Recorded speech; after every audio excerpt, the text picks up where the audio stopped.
everybody's ready, it's my pleasure to be guiding you on this tour of history and music celebrating the accomplishments of the Bedford Garden Club. On our travels through the decades, we'll be looking at what was happening in the world at large, as well as what was happening in the world of the gardening community of Bedford. And we're also going to get a taste of some of the great music that highlighted each decade. So with that, the early 20th century was an era of business expansion and progressive reform. Long-distance telephone service began. Lever Brothers introduced Rinso. And importantly, the Oreo cookie was invented. Take Me Out to the Ball Game was sung at every seventh inning stretch, and Irving Berlin tunes were all the rage. The Titanic went down, and M-lines went up. Now, I would like to introduce the two people on the stage with me. Marshall Griffith, who was playing the background music with tunes from various eras, and Barbara Knight, who will sing various songs marking the eras.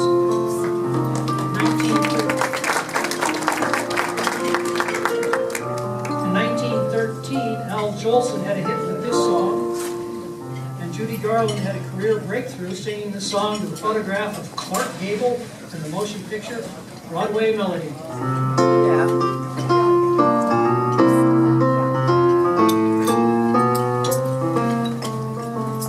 You made me love you. I didn't wanna do it. I didn't wanna do it. You made me want you. And all the time I knew it. I guess you always knew it. You made me happy sometimes. You made me glad. But there were times, dear, that you made me feel so bad. You made me cry for I didn't want to tell you, I didn't want to tell you. I want some love that's true. Yes, I do, deed, I do, you know I do. Give me, give me, give me, give me what I cried for. You know you got the brand of kisses that I died for. You know you made me love. You know you made me love. You know you made me love you.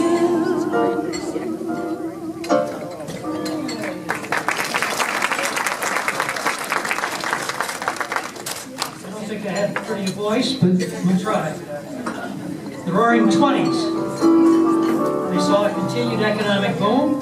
Americans fell in love with the automobile and saw their first talking picture show, The Jazz Singer with Al Jolson. Television was demonstrated for the first time, and Lindbergh completed the first non-stop solo flight, transatlantic flight.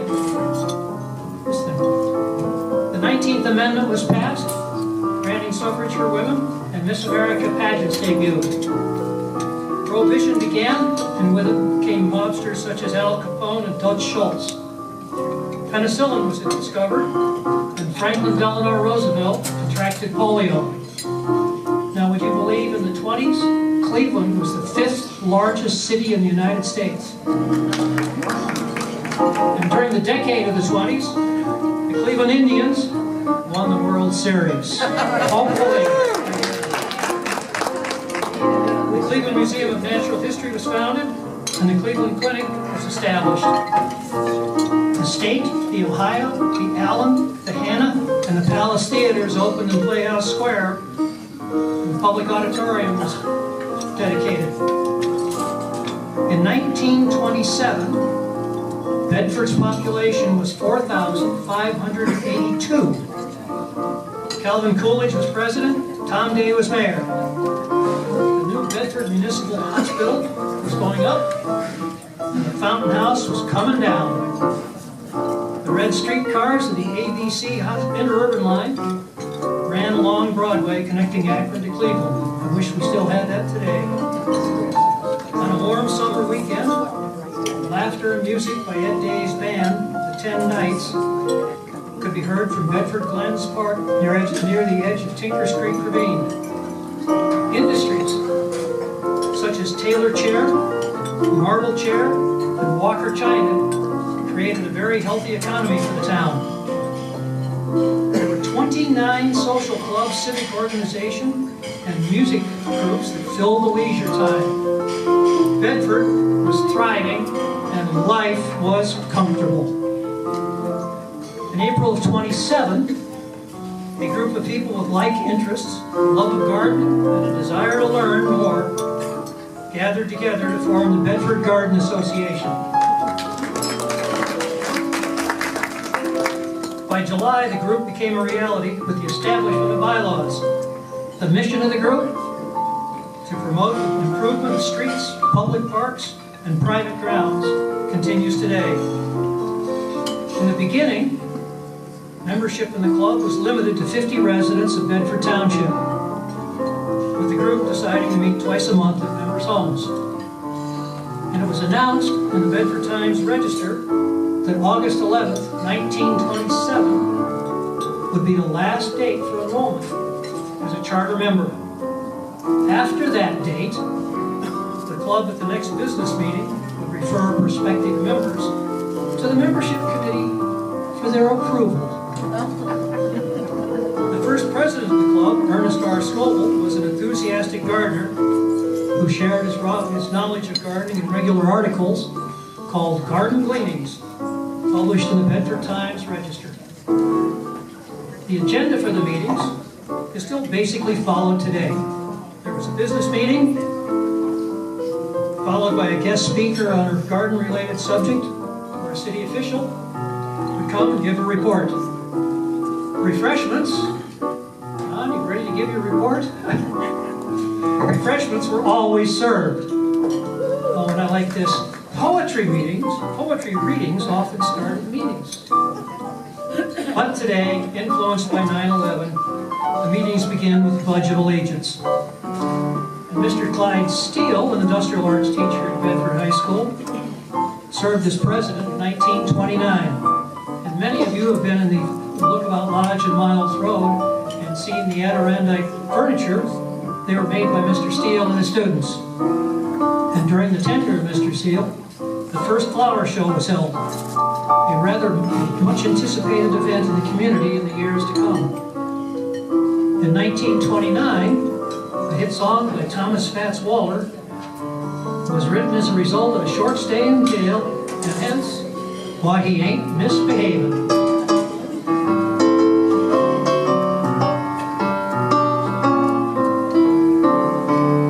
No one to talk with, all by myself. No one to walk with, but I'm happy on the shelf. Ain't misbehaving, I'm saving my love for you. I know for certain the one I love, I'm through with flirting, it's just you I'm thinking of. Ain't misbehaving, I'm saving my love for you.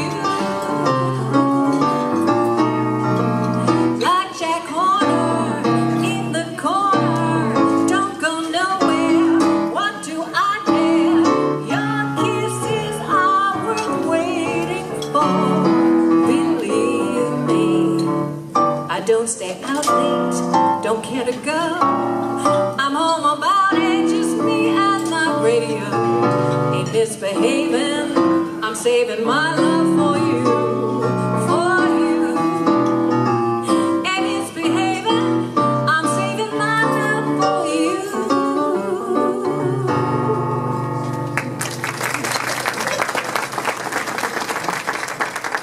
All right. Stock market crash of 29. Anybody remember that one? That ushered in the Great Depression of the 30s with all its economic misery. Obviously, our parents endured, but in Oklahoma, they literally ate dust. While in the cities, at least 1/4 of the people were out of work. And the catchphrase of the day was, "Brother, can you spare a dime?" The New Deal, as the first two terms of President Roosevelt's presidency came to be called, became a time of hope and optimism. And during this time, the Social Security system was established. The radio was still the main vehicle for news. America listened as Amelia Earhart disappeared over the Pacific. They're still looking for her today. And millions were panicked by Orson Welles' broadcast of War of the Worlds. The atom was split for the first time, and the jet airplane emerged. Prohibition ended, and the first Xerox image was produced. Spam was invented, which led to the Spam Museum and the Spamettes.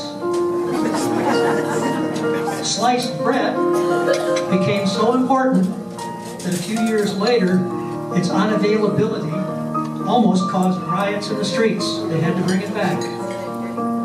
Robert Byrd explored the poles, and Will Rogers made everyone laugh. However, by the end of the decade, the rest of the world saw the beginnings of World War II. The 1930 census showed the population of Bedford to be 6,814, and what was a village became a city with a city manager. By 1930, the Bedford Garden Club was well established, becoming a member of the Ohio Federation of Garden Clubs. Mrs. Stella Maxiner became the first woman president of the Bedford Garden Club. Dues would remain, are you ready? $1.35 annually. This club's association with the city of Bedford began in 1930 when they were called upon to find ways to beautify Bedford. The city, after hearing them, gratefully accepted the ideas. In 1932, they planted flowers in the square and helped landscape the new municipal hospital on Main Street. And thus a lasting course of civic action was formed. The club supported environmental issues long before they became a popular cause. Miss Theodora Blake circulated a petition to clean up the dumps that were springing up all over town. A commitment to preserve the environment of Bedford began in 1934 by identifying and cataloging important trees in the area. Also, they raised $12.50 to save the redwoods in California. Now, perhaps their concern for the environment was a bit overzealous at times. In 1936, the club asked the city of Bedford to draft a resolution requiring all cats in town to wear a bell. The next year, the club requested that all dogs be kept tied at home. And township records at the time indicate that roaming dogs were a real problem. The town newspaper reported a child lost a foot in a mowing accident as he tried to avoid a dog that had already bitten him. Police records list several times when an officer was called out to shoot a dog that was roaming. The club request to eliminate this resolution to the problem resulted in the city's leash laws. By 1938, the flower show held at the Bedford Grange Fair became bigger and better. This much anticipated event continued until 1964. The first plant sale was held in 1939, and it still goes on today. Sales were held on the lawn of City Hall on Broadway, the former Garlic House. Today, only the lawn exists as a Veterans Memorial Park with trees donated by the Garden Club. The Bedford Library, then located on Broadway, now the site of Los Galos Restaurant, was given a gardening shelf of books donated by the Garden Club. Americans continued to find relief in the movies as they were an inexpensive source of entertainment in troubled time. The 30s produced some remarkable American films, including Gone with the Wind, Stagecoach, The Thin Man, A Night at the Opera, and The Wizard of Oz. Bing Crosby had a hit with the next tune from the 1936 movie of the same name.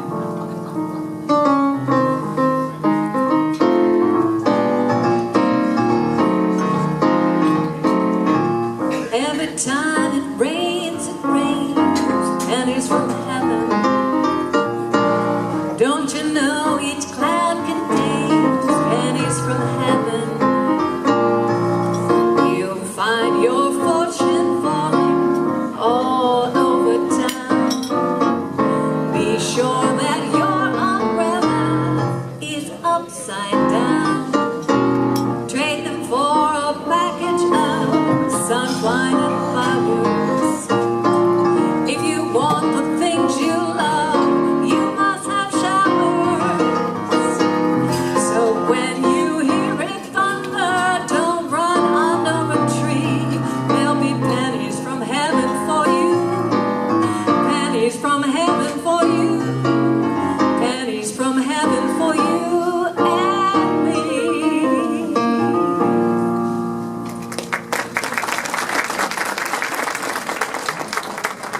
began the 40s, on the recommendation of the club, the city adopted the azalea mum as the town flower.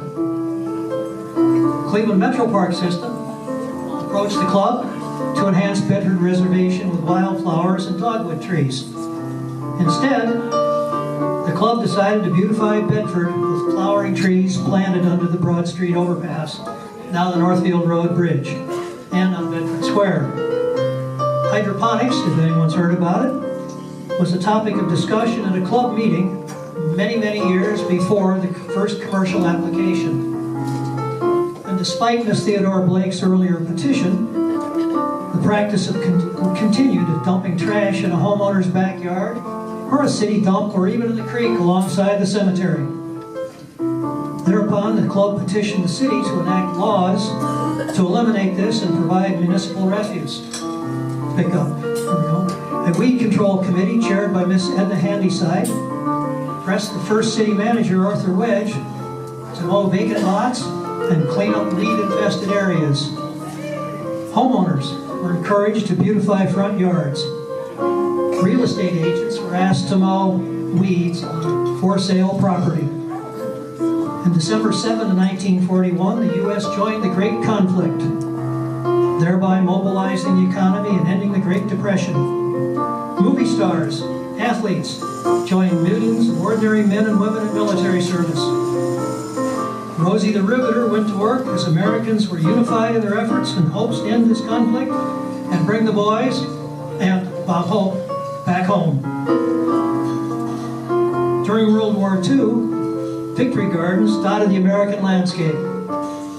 In May of 1941, club managers approached city manager Wedge about using some vacant lots for community gardens. These gardens were located on the east side of Center Road, where Our Lady of Hope Church now stands. Club member Arlene Fiermeyer offered the use of water from a home on the other side of the street. A hose stretched across Center Road accomplished the task. Continuing that theme, Mrs. Handyside initiated a program sending seeds to the starving people of Europe to plant their own gardens. With the end of World War II and the birth of the supermarket, most Victory Gardens were discontinued, leaving just a memory.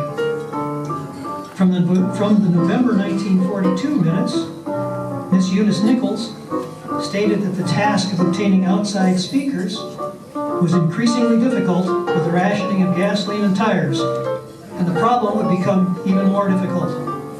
To solve the dilemma, each member was called upon to present talks on gardening. At the April 1943 meeting, Mr. Handyside spoke to the group on this subject: the individual responsibility of each citizen in building an efficient defense plan for the city. As the war progressed, paper became scarce and mailing meeting reminder cards became a problem. Instead, notices were published in the newspaper.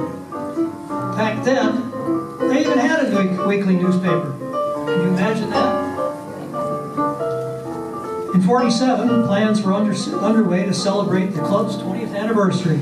Mrs. Stella Sillinger reviewed the accomplishments of the club, including improving the municipal hospital grounds, planting dogwoods in the glens, junipers for the YMCA grounds at 38 Tarbell, and shrubs planted around Bedford Square Honor Roll. But in the late 40s, the club had a problem. Minutes reflect the dilemma of not having a president. And for the lack of a leader, the club almost disbanded. Instead, they voted to open membership to the general public. The past president would then serve until new officers were nominated. And as the war ended, new technologies were entering the market. The first practical computer was constructed, and a new meaning for the word bug entered our lexicon. The transistor and Velcro were invented, as well as frozen dinners, aluminum foil, and Tupperware. Walt Disney's animated motion picture, Fantasia, debuted. The war made movies more popular than ever. And as a relief from the stress of rationing and worry about loved one overseas. So, with that, let's take a sentimental journey. Gonna take a sentimental journey. Gonna set my heart at ease. I'm gonna take a sentimental journey to renew old memories. Got my bag, I got my reservation. Spent each time I could afford. Like a child in wild anticipation, I long to hear that all aboard. 7, that's the time we leave at 7. I'll be waiting up for heaven, counting every mile of railroad track that takes me back. I never thought my heart could be so yearning. Why did I decide to run? Gonna take a sentimental journey, a sentimental journey home.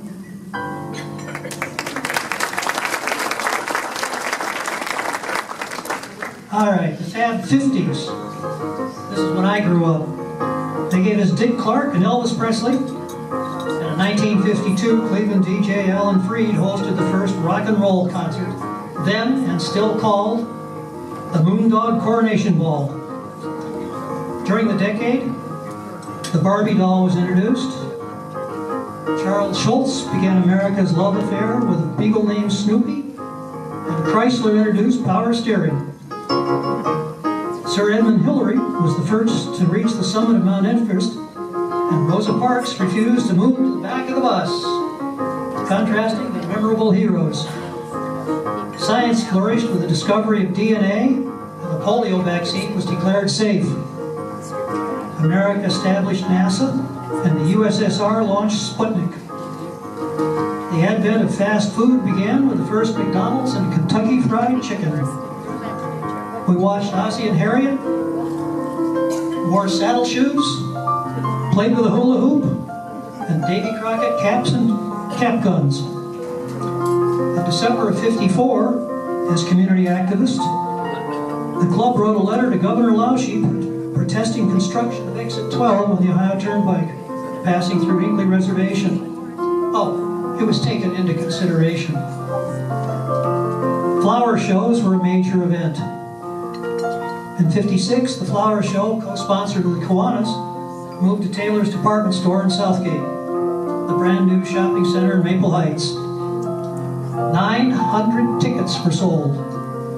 And club report minutes, which I still don't understand, report that 1,000 orchids were distributed to the first 500 ladies.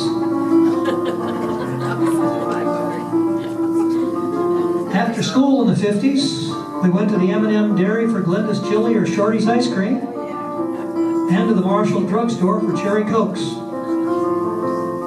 Listened to Bill Randall on the radio and danced to rock and roll. And there are so many classic songs from the '50s that it was hard to pick one, but I think you'll recognize this one. You shake my nerves and you rattle my brain. Too much love drives a man insane. You broke my will, what a thrill. Goodness gracious, great balls of fire. I left the love because I thought it was funny. You came along and moved me, honey. I changed my mind, that love is fine. Goodness gracious, great balls of fire. Kiss me, baby. When you couldn't find a drugstore on every corner. The club maintained it for 28 years, and Bertine Southworth donated funds for a large stone patio adjacent to the garden. In later years, she left a handsome endowment to the Bedford Garden Club to perpetuate its goals and ideals into the future. Also in '72, flowers were planted around the Archibald Willard sign at the entrance to Bedford.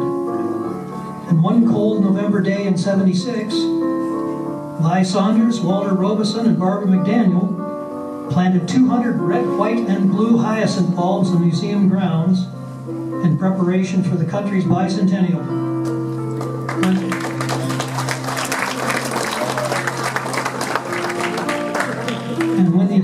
society needed a museum decorated for the holidays, Barbara McDaniel took the lead. And during the 70s, we wore bell-bottom jeans while solving a Rubik's Cube to the light of our lava lamps. The most popular song of the decade was You Light Up My Life, although Feelings ran a close second. And folk singer Carole King gave us this song.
Now, within the decade of the 80s, we saw the first space shuttle launch and the Challenger disaster.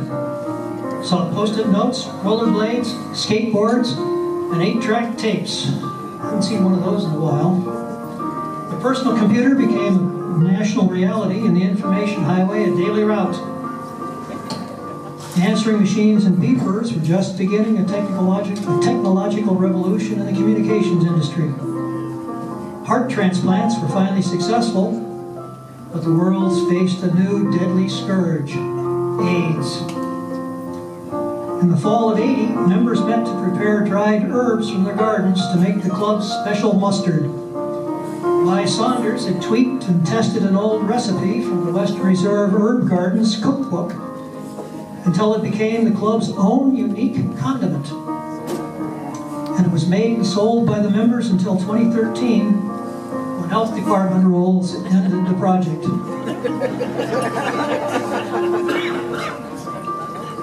Bertine Southworth led a project in '87 to once again identify Bedford's tree population. A tree guide was published, naming the trees on the square and in the Bedford Cemetery.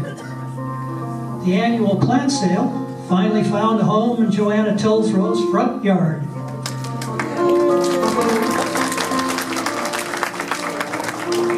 It was held there for 24 years until the menacing herds of deer found the place to be their own salad bar. And it was then moved to the Ellenwood Center. We watched on cable TV as the Berlin Wall came down, E.T. phoned home, Cabbage Patch dolls were all the rage, and we played Nintendo with MTV on in the background. Nearly 125 million people, I think I was one of them, watched the final episode of MASH. Another one. Les Miserables was a big Broadway hit, but the most financially successful musical theater work in history is Andrew Lloyd Webber's The Phantom of the Opera, which includes this song. No more talk of darkness, forget these wide-eyed fears. I'm here, nothing can harm you, my words can warm and calm you. Let me be your freedom, let daylight dry your tears. I'm here with you, beside you, to guard you and to guide you. Then say you love me every moment here. Turn my head with talk of summertime. Say you need me with you now and always. Promise me that all you say is true. That's all I ask of you.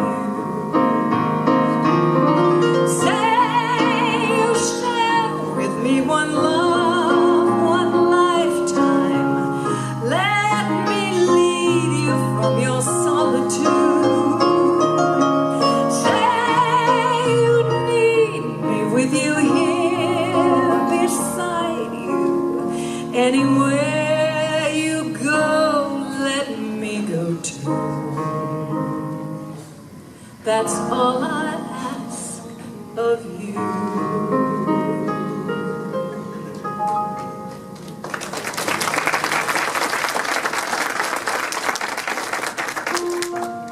In the 90s, the Reagan and first Bush administrations presided over the end of the Cold War. We could look to the ends of the universe with the Hubble Space Telescope, and man finally went where no man probably should go, as Dolly the sheep was the first animal to be cloned. The web browser made the internet user-friendly, and imagine you could buy books online at Amazon.com. Princess Diana was killed in a horrific accident and the world wept. Pathfinder explored Mars, and Mark McGuire broke the home run record of Roger Maris, a record that was again broken by Barry Bonds. Did someone mention someplace something about steroids? Meanwhile, in Bedford, the club met at City Hall on Columbus Road. The club donated funds to Glendale School for their children's discovery garden, led by Mary Adam. The club took a trip to Falcons Keep to look at rare lilacs. They purchased 3 benches for Bedford Square and the Historical Museum. Baby land in the cemetery was dedicated and planted with various trees and shrubs, and later with 150 daffodil bulbs. In 1993, the club's relationship with Lookabout Lodge continued with the renovation of the herb garden. Dressed in period costumes, members made tussie-mussies for the Civil War reenactments. In 1999, planting of 6 hydrangea trees at the cemetery was delayed because of the cicada invasion. In the entertainment world, Lion King, Mamma Mia, and Sunset Boulevard were hits on Broadway. Disney movies continued on their enormously successful track, and the next song is from Disney's Aladdin.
As we entered the new millennium, our country was rocked by a terrorist attack on September 11, 2001, and the world grieved with us.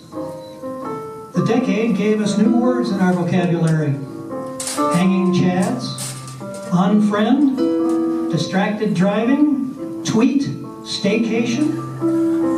Star Wars continued on at the box office, but the most talked about movies were The Adventures of a Boy Named Harry Potter. Harry single-handedly reinvigorated reading as a brilliant thing to do for kids of all ages. And what would we do without our iPads, our Facebook, LinkedIn, and smartphones? All tools to communicate more effectively, if we could just figure out how to use them. As it snowed in Buenos Aires for the first time, we discussed climate change. Stem cell research began, and the first artificial heart was successful. At the end of the decade, you-know-who took his talents to South Beach and earned 2 championship rings. However, the prodigal son returned and brought us an NBA championship. In October of 2000, the new City Hall was going up on Center Road, and the club rescued the holly trees slated to be cut down and replanted them in the cemetery. With the closing of the old City Hall, the meetings were moved to the Ellenwood Center, where we continue to meet. 2001 was a year of great activity. Preparation began for the rotunda beds at the newly built City Hall. And I'm sure the patience of City Manager Bob Reed was undoubtedly stretched when discussions on the merits of organic soil took place. We all appreciated his excellent cooperation. With his approval, and thanks to the help of Al Thomas and Grayling Ross, who cleared the area of construction debris, 23 yards of ProBlend soil was spread in the beds. The odoriferous scent of eau de bagnard led office workers to wonder just what it was that we were planting. 2 years in the making, the garden was finally dedicated in June of 2003 with a plaque donated by then Mayor Dan Posick that reads, "To gaze upon a garden nourishes the soul." And even though radio broadcast told us a tornado was sighted, we enjoyed catered refreshments in the lobby of the new building. The club continued its TLC of the garden when in September, 950 daffodil and narcissus bulbs were planted.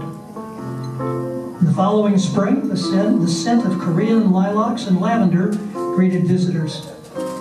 Vivid splashes of magenta and pink petunias, Shasta daisies, and homestead purple verbena delighted, hopefully, even the most disgruntled court guests.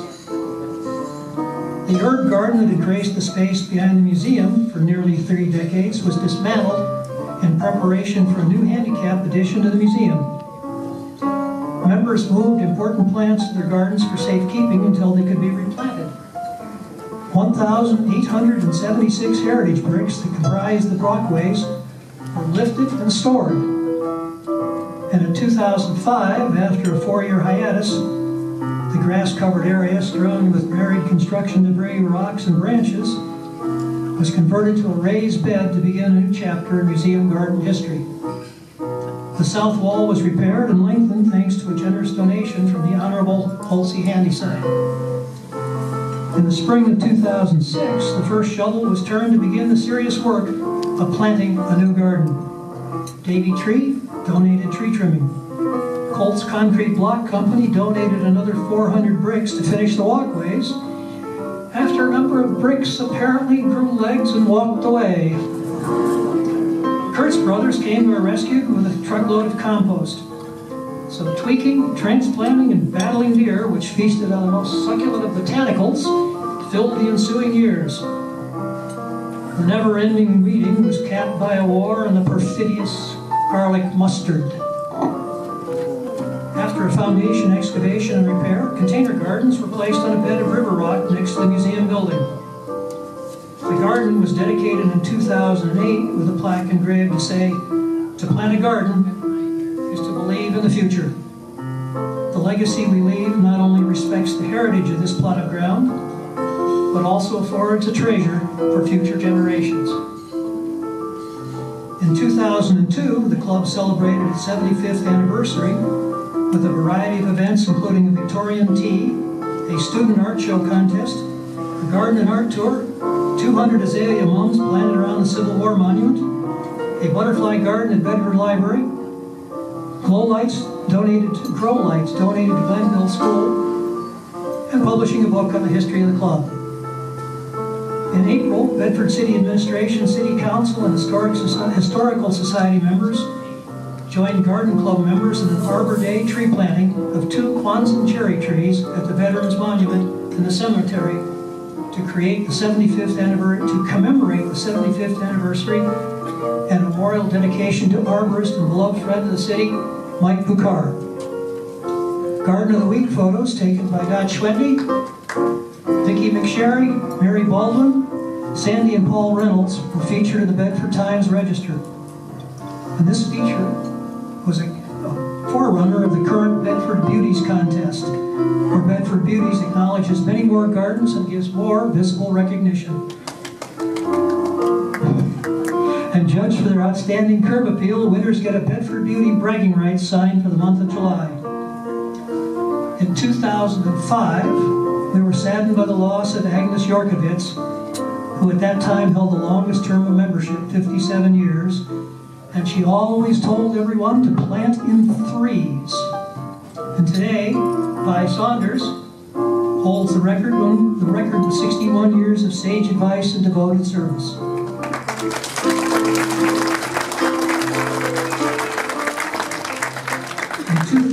The 85th anniversary of the club focused on the idea of sustainability, defined as a concept of stewardship, long-term environmental responsibility, with a mission to meet the needs of the present without compromising future generations.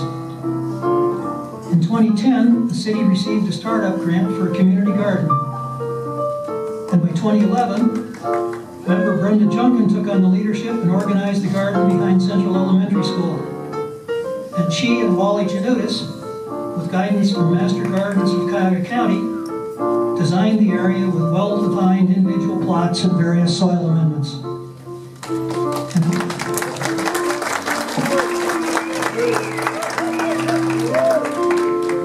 An additional grant from Gardening Know-How allowed for more raised beds to be built in 2017.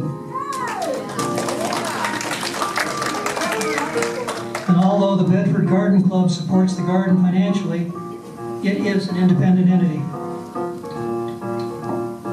After 3 years of planning, baskets of flowers were installed on the Union Street Bridge. This donation provides a welcome entry into the historic downtown Bedford. And the club goes modern this decade with Facebook and its own website developed by Heather Rhodes.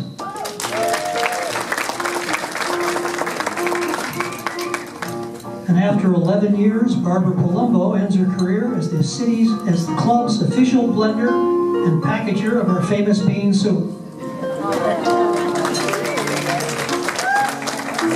And the label has been passed to Sandra Bain.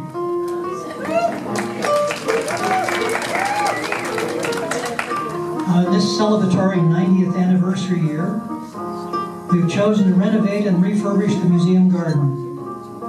And with the help of the Rotary Club of Bedford, a retaining wall at the west end was completed. An art installation designed by artist Ken Roby on the east side completes a Victorian-style 6-foot fence encircling the entire garden. And we are grateful to Mr. Tees for his contribution to metal finishing. And this project could not have been initiated without the financial support of Gardening Know-How, the Ohio Arts Council, the Bedford Historical Society, and an anonymous donation. And concurrently, a garden and art tour showcasing some of Bedford's loveliest gardens and local artists was held, allowing the public to see both the botanical beauty and artistic accomplishment within the city. This fall, the planting of 9 commemorative trees maintains our Tree City status. So, we now come to the end of this tale of the first 90 years of the Bedford Garden Club. When you think about it, it's truly astonishing to contemplate all the things that have transpired over this period of time. The club has provided an opportunity for its members to engage in service activities, gain knowledge, build friendships, and have fun.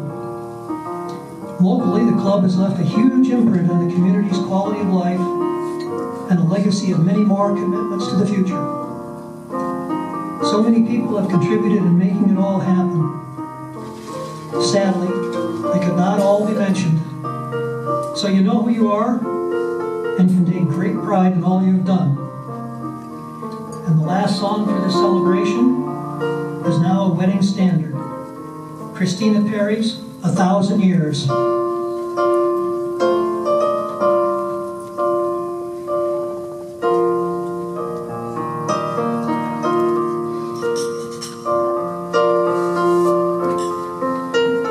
Hearts beat fast, colors and pride.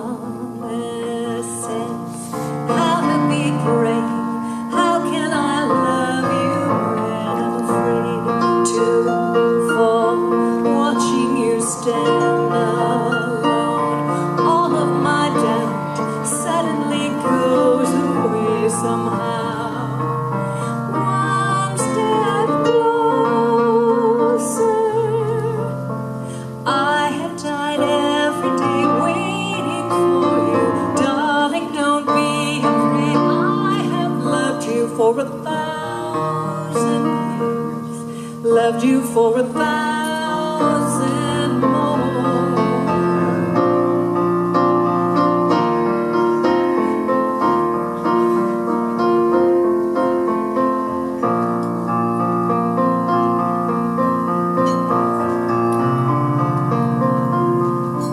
I have died every day waiting for you, darling, don't be afraid. I have loved you for 1,000 years, loved you for 1,000 more.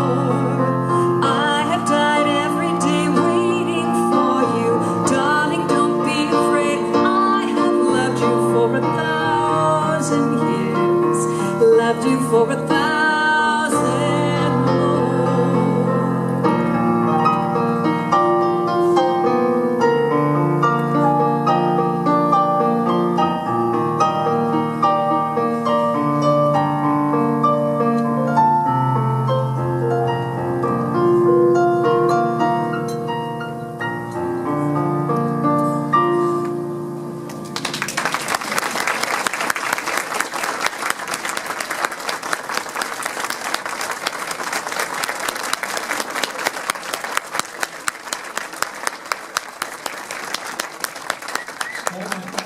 On that one. Okay, so thank you for listening to this. It's been a pleasure with it to share the story with you. And now that we've given our musical people, Marshall Griffith and Barbara Knight, applause.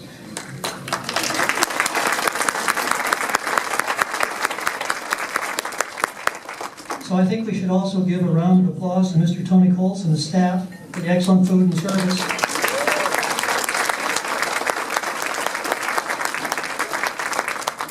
Now, I think it's a good time for you to refresh your drinks as you want to come back for the fabulous Pick a Prize drawings.